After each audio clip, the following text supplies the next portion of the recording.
బాగి ఆరుకి రాత్రి డిన్నర్ తినిపిస్తూ ఉంటుంది. ఆరు అటు ఇటు తిరుగుతూ తన బుక్స్ సర్దుకుంటూ తింటూ ఉంటుంది. ఆరు అప్పుడు బాగి బుజ్జమ్మ ఒక్క దగ్గర కూర్చొని తిను, అవన్నీ నేను సర్దుతానులే అని బాగి అంటూ ఉండగా, ఇది నా పనమ్మా, నా పని నేనే చేసుకుంటాను అని ఆరు అంటూ ఉండగా, అలా తిరుగుతూ తింటూ ఉంటే ఒంటికి పట్టదమ్మా అంటూ ఉంటుంది. ఆ బాగి పర్లేదమ్మా, ఈటింగ్ వాకింగ్ ఒకేసారి పూర్తవుతాయి అని అంటూ తన పని తను చేసుకుంటూ ఉంటుంది. ఆరు దాంతో బాగి కాస్త కోపంగా బుంగమూతి పెట్టుకొని ఆరు వైపు చూస్తూ, నువ్వు మా అక్కవేనే, కానీ నీ బుద్ధులన్నీ ఆయనవే. నువ్వు కడుపులో ఉన్నప్పుడు ఇలాగే నాతో ఎక్సర్సైజెస్ చేయించారు, ఇప్పుడు నువ్వు చేస్తున్నావు నాతో అని తిట్టుకుంటూ ఉంటుంది. ఆరుని చూస్తూ అమర్ని తలుచుకుంటూ బాగి అప్పుడే వెక్కిళ్ళు పెడుతూ ఉంటుంది. ఆరు, అమ్మా నన్నెవరో తలుచుకుంటున్నారు, వెక్కిళ్ళు పడుతున్నాయి అని ఆరు అంటూ ఉండగా వాటర్ అందిస్తూ మనసులో, ఇంకెవరు, మీ అక్కలు అన్నయ్యలు నాన్న తలుచుకుంటున్నారేమో అని మనసులో అనుకుంటూ ఉంటుంది. బాగి రాజు వచ్చి ఆరుతో, ఏంటమ్మా డిన్నర్ తింటున్నావా అంటుండగా, అవును తాతయ్య మీరు తినేశారా అని అడుగుతుంది. లేదమ్మా ఇంకా అని అంటూ ఉండగా, ఇంకా ఎందుకు తినలేదు తాతయ్య, తినకపోయారు మళ్ళీ అరగదు కదా లేట్ అయితే, తినాలి తాతయ్య, హెల్త్ కాపాడుకోవాలి అని ఆరు చెప్తూ ఉండగా, మా అమ్మలాగా చెప్తున్నావమ్మా అని అంటూ రాజు ముద్దు చేస్తూ ఉంటాడు. మీ మంచి కోసమే చెప్తున్నా అంటూ ఉంటుంది ఆరు. రేపు స్కూల్కి వెళ్తున్నావా అని అడిగేస్తాడు రాజు. వెళ్తున్నా, నేను మమ్మీ కలిసి వెళ్తాం అని అనగానే బాగి ఉలిక్కిపడి, లేదు తాతయ్య వస్తారు రేపు నీతో అని ఆరుతో చెప్తూ ఉంటుంది. ఆ బాగి, ఏంటమ్మా నువ్వు ఫస్టే నాతో పాటు స్కూల్కి రావా అని అడుగుతూ ఉండగా, ఇక్కడి పిల్లల్ని చూసుకోవాలి కదమ్మా, తాతయ్య నిన్ను తీసుకొని వెళ్తారు అని అంటూ ఉంటుంది బాగి. ఒక్క నిమిషం ఆలోచించిన ఆరు, అలాగేనమ్మా అని ఒప్పుకుంటుంది. కానీ నువ్వు వస్తే బాగుండేది అని అంటూ ఉంటుంది. ఆరు, మళ్ళీ వస్తానమ్మా అని అంటూ ఉంటుంది బాగి. ఏంటి నువ్వు వెళ్ళొచ్చు కదమ్మా అని అంటుండగా, అది మిలిటరీ స్కూల్, నేను అక్కడి దాకా వెళ్తే ఆయన దాకా ఆ న్యూస్ చేరుతుంది అని అంటుండగా, ఇంకా ఎంతకాలం అమ్మా ఇలా అని అడుగుతూ ఉంటాడు రాజు. ఈ 2 ఏళ్ల గడువు పూర్తయ్యే వరకు అంటుంది బాగి. రాజుగారు, రేపు నేను ఒకసారి చాటుగా వెళ్ళి ఆయన్ని పిల్లల్ని చూడాలి అనగానే రాజు ఉలిక్కి పడతాడు. అమ్మో, ఆ మనోహరి పిల్లల్ని పెట్టే టార్చర్ బాగి మేడం చూస్తే ఇంకేమైనా ఉందా అని మనసులో భయపడి, వద్దు అని గట్టిగా అరిచేస్తాడు. ఏమైంది అని అంటూ ఉంటుంది బాగి. అది కాదు, మీరు ఇక్కడికి వచ్చారని సరికి తెలిసిపోతుంది, వద్దు మేడం అని అంటూ ఇక అక్కడి నుంచి వెళ్ళిపోతాడు రాజు. రాజుగారు ఏదో దాస్తున్నారు, వెళ్ళి చూడాలి, పాపని ఆయన స్కూల్కి తీసుకెళ్ళినప్పుడు ఎవరూ చూడకుండా అక్కడికి వెళ్ళి రావాలి అని మనసులో అనుకుంటూ ఉంటుంది బాగి. దృఢంగా నిశ్చయించుకుంటుంది బాగి. ఇక మనోహరి బాగి ఎలాగైనా ఇంటికి వస్తుందని అంచనా వేసి ఇంటి చుట్టూ 360 డిగ్రీస్లో సీసీటీవీ కెమెరాస్ని అరేంజ్ చేపిస్తుంది. ఆ ఫుటేజ్ కనెక్షన్ని తన మొబైల్కి లింక్ ఇప్పించుకుంటుంది మనోహరి. అంతా సెట్ చేశాను మేడం, లింక్ మీ మొబైల్కి కూడా ఇచ్చేశాను అని అతను అనడంతో, ఓకే వెరీ గుడ్, మీరు వెళ్ళిపోండి అని అంటుంది మనోహరి. ఏమైంది అని చెంబ అడుగుతుండగా, ఊరికి వచ్చిన బాగి ఇంటి దాకా రాకుండా ఉంటుందా అని అంటుండగా, వస్తుంది అంటుంది చెంబ.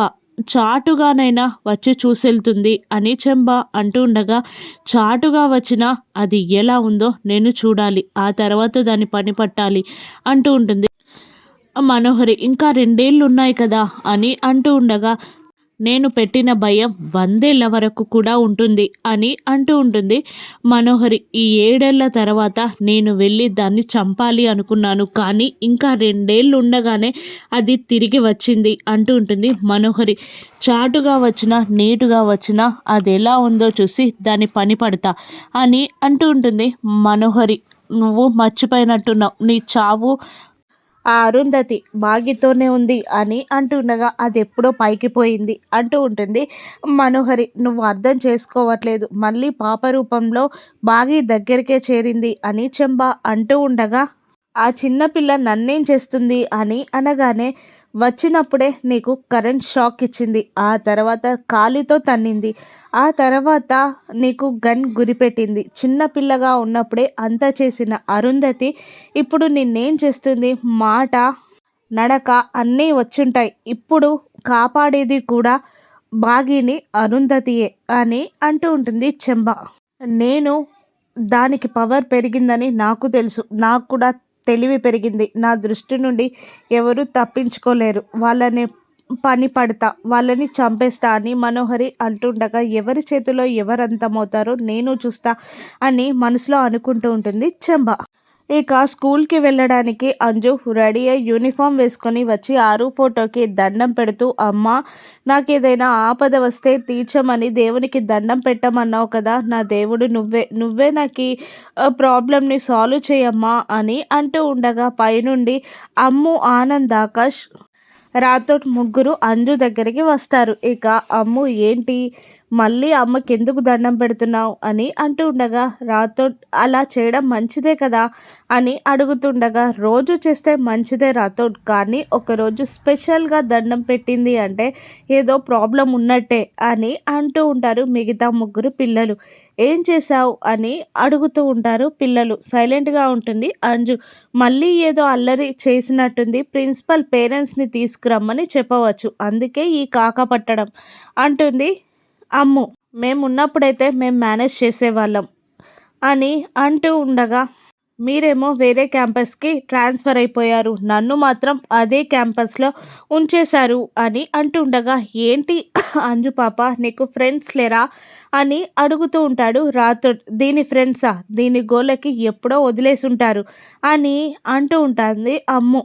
రాథోడ్ నువ్వే డాడీని ఒప్పించాలి అంటూ ఉండగా, మా విలువ నీకు ఇప్పుడైనా తెలిసిందా అని మిగతా ముగ్గురు పిల్లలు అడుగుతుండగా, నాకేం పర్లేదు, డాడీ వచ్చి చెప్తే ఇప్పుడైనా ప్రాబ్లం సాల్వ్ అయిపోతుంది అని అంజు అంటుంది. అమ్మో నా వల్ల కాదు, నా 1 మంత్ శాలరీ ఏమన్నా ఇస్తా, హాలిడే ట్రిప్కి తీసుకెళ్ళమన్నా తీసుకెళ్తా, కానీ నా వల్ల కాని పనులు నాకు చెప్పకమ్మా అనేస్తాడు రాథోడ్. ఇక మిగతా ముగ్గురు పిల్లలు హ్యాపీగా అక్కడి నుండి వెళ్ళిపోతారు. ఇక అమర్ రాగానే, ఏంటంజు నువ్వు ఇంకా స్కూల్కి వెళ్ళలేదా అంటూ ఉండగా, బస్ మిస్ అయింది డాడ్ అంటుంది అంజు.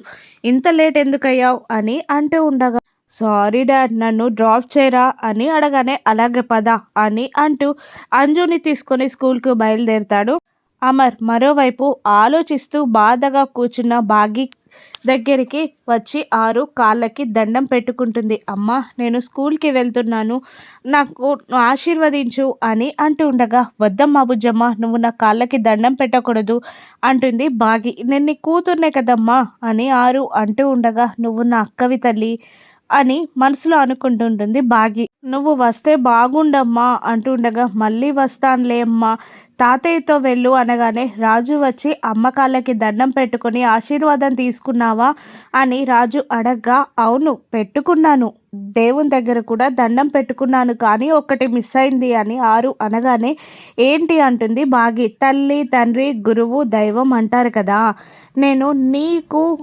స్కూల్కి వెళ్ళాక టీచర్స్కి దేవునికి దండం పెట్టుకున్నాను, కానీ తండ్రికి పెట్టుకోలేదు కదా, నాన్నెవరమ్మా, నాన్నకి కూడా దండం పెట్టుకుంటే బాగుంటుంది కదా అని అంటూ ఉండగా బాధపడుతూ ఉంటుంది బాగి. మా నాన్న ఎవరమ్మా, స్కూల్లో అడిగితే నేనేం చెప్పాలి అని అంటూ ఉండగా, మీ నాన్న చాలా గొప్పవారమ్మా, పేరున్నవారు అని అంటూ ఉంటుంది బాగి.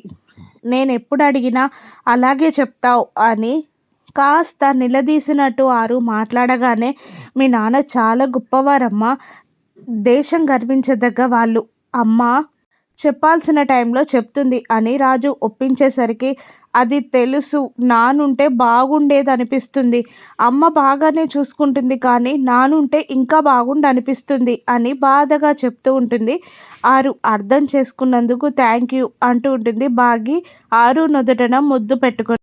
రాజుతో స్కూల్కి బయలుదేరుతుంది ఆరు. మరోవైపు అంజుని స్కూల్కి దించాక లోపలికి వెళ్ళమంటూ ఉంటాడు అమర్.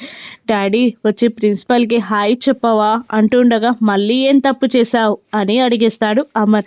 అమ్మో డాడీకి డౌట్ వచ్చినట్టుంది అని అంజు టెన్షన్ పడుతుండగా, ఏంటి మళ్ళీ మార్కులు తక్కువ వచ్చినట్టున్నాయి సార్ అంటాడు రాథోడ్. అంత కాదు కొంచెం అంటుంది అంజు.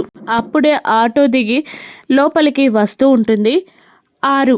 ఇక అమర్ ఆరుని గుర్తుపడతారా? వీళ్ళిద్దరి బంధం బలపడనుందా?